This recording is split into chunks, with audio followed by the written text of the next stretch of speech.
Halo teman-teman semuanya, balik lagi. Kali ini kita akan ngebahas seputar investasi, terutama investasi reksadana di aplikasi Bibit. Nah, belakangan ini saya sering dapat DM perihal, Yung Jarvis merah, Yung lihatin Jarvis, tolong Yung Jarvis gimana ini. Nah, jadi saya mulai penasaran ada apa sih dengan si Jarvis. Jadi kita langsung saja ya teman-teman, kita sama-sama lihat si Jarvis ini kenapa.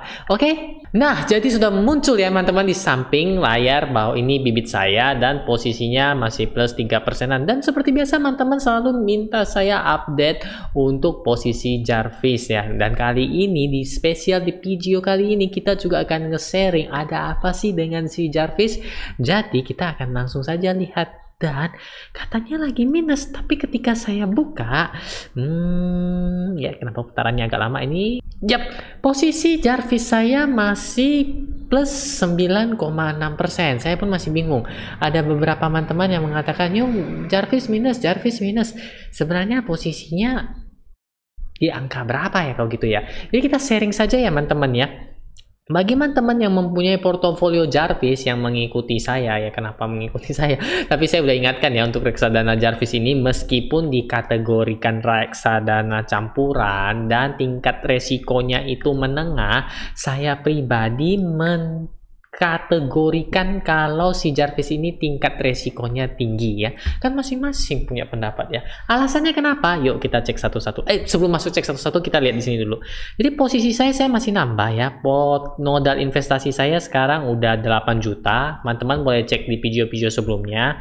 Mungkin itu hanya sekitaran berapa juta dan ini udah 8 kali saya top up. Posisinya memang plus 9,6% dibandingkan yang kemarin-kemarin sempat sampai berapa? Benar, plus 20%. Yang setia nontonin saya tiap kali nge-review pasti ketemu portofolio Jarvis saya ya, sekali dua kali saya munculin. Enggak kok, setiap kali kok kalau ada reksadana kita ngomongin reksadana di Bibit. Oke teman-teman ya.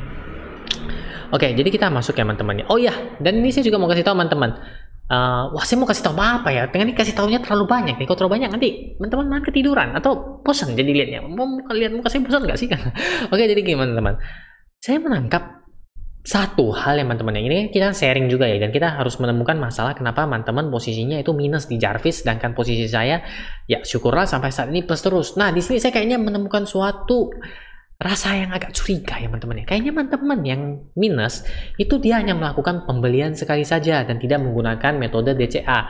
Sedangkan yang saya gunakan ini adalah penggunaan metode DCA. Teman-teman untuk metodenya bisa cek di video saya sebelum-sebelumnya. Sehingga harga beli saya tuh di kisaran 1831,85.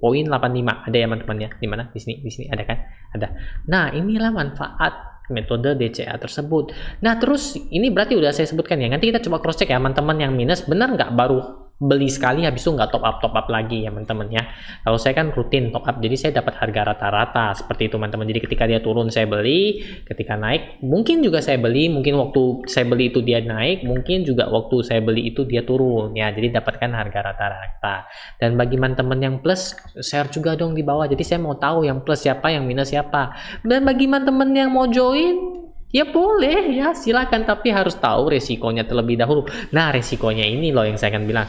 Kalau di prospektus sendiri si Jarvis dan untuk di Bibit sendiri mengkategorikannya tingkat resiko sedang, tentu semuanya sudah berbagai dengan alasan dan pertimbangan masing-masing ya teman-teman. Tapi saya pribadi ya itu nggak memaksa dari siapapun ya. Saya menilainya dengan kategori tinggi ya. Kenapa tinggi ya teman-teman ya? Kita scroll ke bawah ya. Lihat top holdingsnya itu berkisar 1, 2, 3, 4, 5, 6, 7, 8 8 itu adalah investasi saham, 2 itu adalah time deposit ya teman-teman ya, deposito berarti ya. Kita lihat fund fact sheet-nya ya teman-teman ya, boleh ya teman-teman ya. Oke sebentar. Oke, ini fun fact sheet-nya ya teman-teman ya. Kenapa saya mengkategorikannya sebagai tinggi? Nah, teman-teman bisa lihat di sini ya. Tapi teman-teman mau cek juga nggak apa-apa, saya bantu cek juga nggak apa-apa. Ya teman-teman ya, kita sama-sama belajar ya, sama-sama sharing ya. Di sini aset alokasi untuk reksadana campuran tuh dia bisa 1-79% di saham, 1-79% di obligasi, dan 1-79% di money market ya, dana lancarnya ya teman-teman ya. Nah, di portofolio dia sekarang itu 65% di equity atau saham, di untuk obligasinya hanya 1% dan money marketnya adalah 33%. Karena porsi dia di reksadana saham lebih tinggi sehingga saya mengatakannya untuk resikonya tinggi ya teman-teman ya. Jadi teman-teman sebelum masuk harus cek dulu resikonya gimana. Oh iya Yung masuk Jarvis, ikut. Nah, kalau merah kan profil resiko kita beda-beda. Teman-teman yang ada ngelihat video saya dari awal, itu dana pensiun saya, profil resiko saya 10, dan saya nggak ada target untuk istilahnya ngecairin dana ini sekarang atau dalam waktu dekat ya teman-teman ya. Jadi apa yang harus kita lakukan? Melihat dari performanya teman-teman, kita balik lagi ya, karena kalau baca ini terlalu panjang saya yakin teman-teman aduh saya nggak lihat, aduh apa ini Hyung, ini Indomie kayak yang naik udah matang belum? Bukan teman-teman. Kalau agak bingung, oke kita balik lagi. Kita balik lagi ke bibit sini ya. Oke, sudah balik ya teman-teman ya.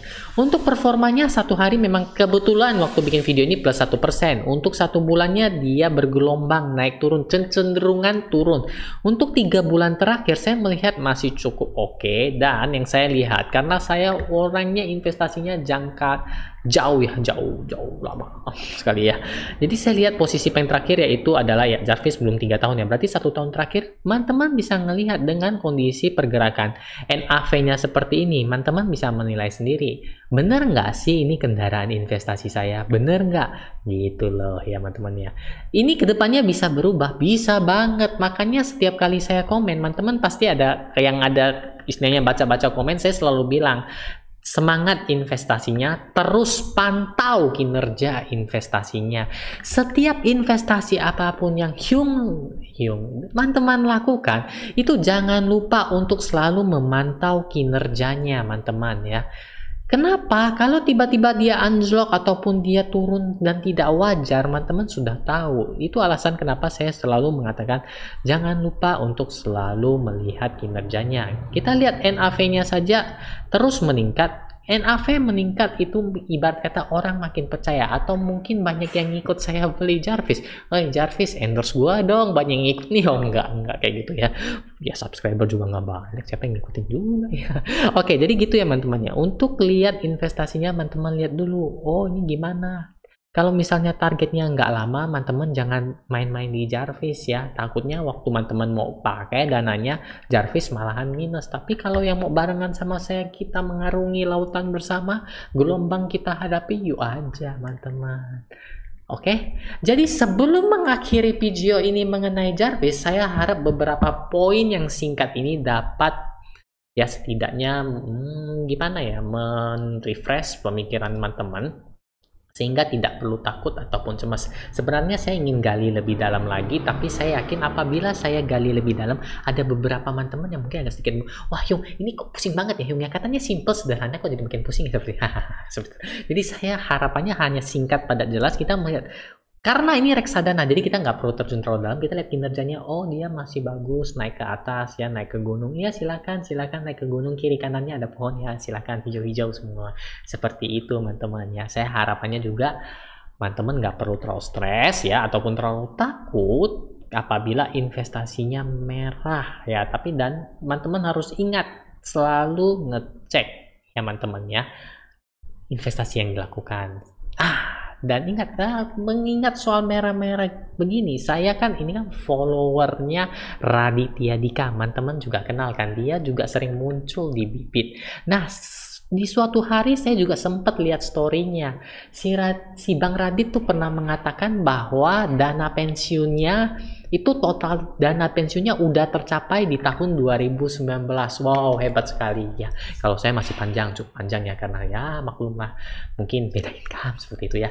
Nah, di story-nya, jadi mohon maaf ya kalau saya ada nangkep salah, tapi saya yakin karena saya sering follow dan saya sering lihat juga ya Instagramnya Bang Radit. Jadi ketika dia bilang dana investasinya sudah sampai di 2019. Wah bagus dong Yung, udah sampai, jadi udah boleh ya santai-santai lah kayak gitu. Enggak, kenapa? Nah apesnya di tahun 2020 itu ya teman-teman tahu kan ya, kita kedatangan corona. Bang Radit juga bilang waktu itu dana pensiunnya turun, minus merah. Lalu apa yang dilakukan sama si Bang Radit? Ya santai aja.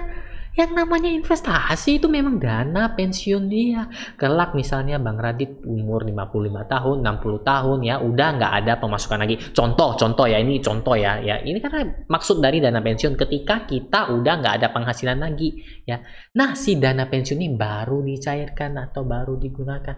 Toh sekarang Bang Radit baru umur berapa tuh dana pensiunnya udah siap satu porsi gitu ya. Jadi ketika virus corona menyerang ya, itu instrumen investasi apapun saya rasa minus dalam.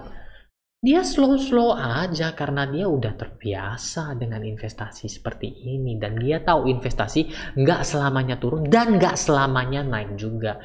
Jadi manfaatkan momen-momennya, salah satunya menggunakan metode DCA. Oke teman-teman, jadi jangan takut kalau merah ya, kita sama-sama pegangan tangan. Kalau merah terus ya mau ya kita meneteskan air mata. Oke teman-teman ya, jadi kalau merah kita nikmati, kalau hijau kita tertawa bersama. Oke? Jadi bagi teman-teman yang baru menemukan video ini dan tertarik ingin juga belajar untuk investasi reksadana, boleh drop komen di bawah bagi yang masih bingung dan ingin punya banyak pertanyaan ataupun request. Dan apabila baru pertama kali, saya juga ada menyiapkan link di bawah untuk langsung install aplikasi Bibit. Ya, udah ada tag nama saya di situ ya. Oh, semoga linknya udah bener ya teman-teman ya. Mohon maaf ya kalau belum, klik ke Play Store atau App Store juga masih ada. Dan jangan lupa menggunakan kode referral R cashback di mana di sini ya. Supaya teman-teman mendapatkan 25.000 dan saya juga mendapatkan 25.000. Oke.